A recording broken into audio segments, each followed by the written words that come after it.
National Writing Contest is from right here in Utah. Glenn has more. Yeah, that's right. I'm now with grand prize winner of the Writers of the Future contest. Her name is Darci Stone of Orem. Great to have you with us. Thanks so much for being here. Yeah, thank you. You bet. So let's start off with your story. It was a short story, and it's called Mira's Shadow. Tell us what it's all about.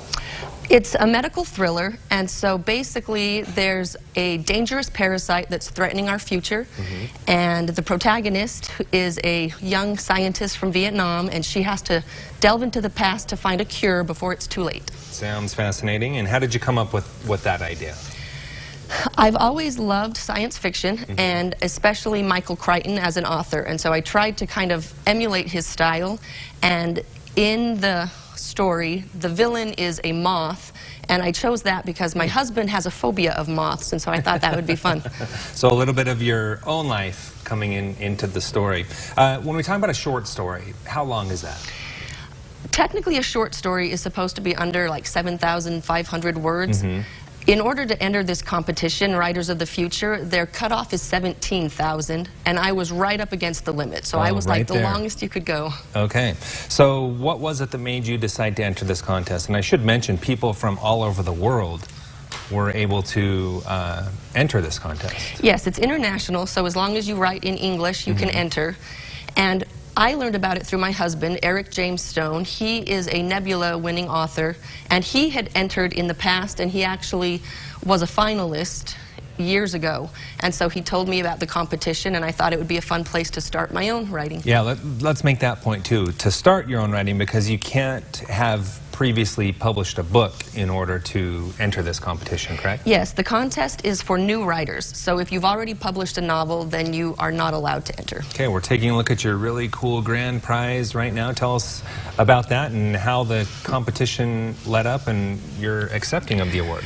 Yes, so I knew I was a finalist. There were 12 writers and 12 illustrators that went to Hollywood for a week, and they had a lot of workshops for us, but we didn't know who the grand prize winners were going to be until the award ceremony. And so it was really exciting to actually be there and hear my name called. I would imagine. And then I got to go up and receive the trophy, which is enormous. I think we're seeing that very moment. Yes, that right would be there. me. So what were your thoughts as you, in that very moment right there?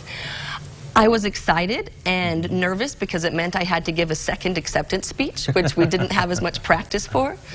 But it was surreal to actually be the name that they called and get to receive that award. I'm sure it was fantastic. Let's talk about the illustration as well, because you didn't do this, but this is an illustration. Tell us what's happening and what the scene is here. Yeah, so the contest has a writing half and an illustration half.